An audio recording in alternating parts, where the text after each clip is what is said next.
from Republican senators as a very good sign. I want to discuss this with CNN senior political commentator Scott Jennings and CNN political commentator Karen Finney. Hello to both of you. Scott, what's your takeaway?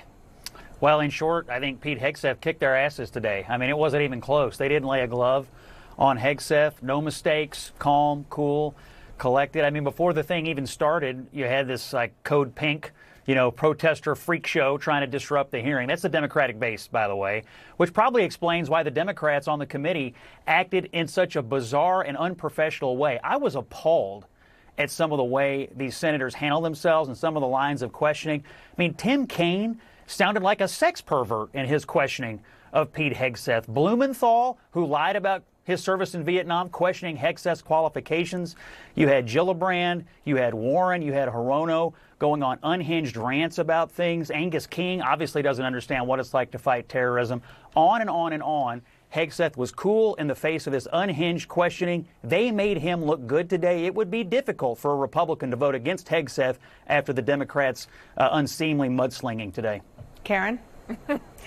Well, look, it was as performative as these hearings ever get. I mean, Republicans do it to Democrats, Democrats do it to Republicans. I mean, so that happens on all sides. Look, overall, though, clearly Hegseth was well prepared. And it was clear Democrats recognized that, given that there was some clearly concern that he wouldn't be able to handle more than one round of questioning, they were clearly trying to get certain things on the record. Personally, the comms person in me would have framed it differently. I would have talked about a number of these issues, both based on his writings, which at one point they were trying to do that.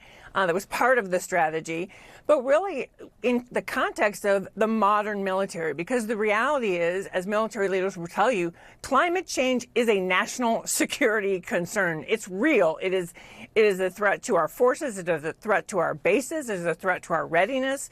So I would have framed some of these questions more in the context of the current challenges the modern military faces. It is a diverse force, which is part of why diversity matters. I thought they also could have done more to, again, use some of the concerns about the way Trump has spoken. I thought Slotkin was very effective with this in terms of the use of force on American soil and the Geneva Conventions. I think those questions got a little muddled, and I think those topics actually are very relevant and did not get quite the airing I wish they would have. That's interesting. It doesn't sound like you're all that thrilled with the way that your party's senators sort of performed as a whole, despite very notable exceptions. You didn't love it. Okay. I didn't love it. Well, there's one senator who you know pretty well, considering the fact that he was the vice presidential nominee when he worked on the Hillary Clinton,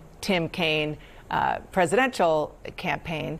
Because Scott mentioned this, I do want to run part of what Tim Kaine said in his line of questioning. And then on the backside, I want to listen to Mark Wayne Mullen, a Republican senator who's very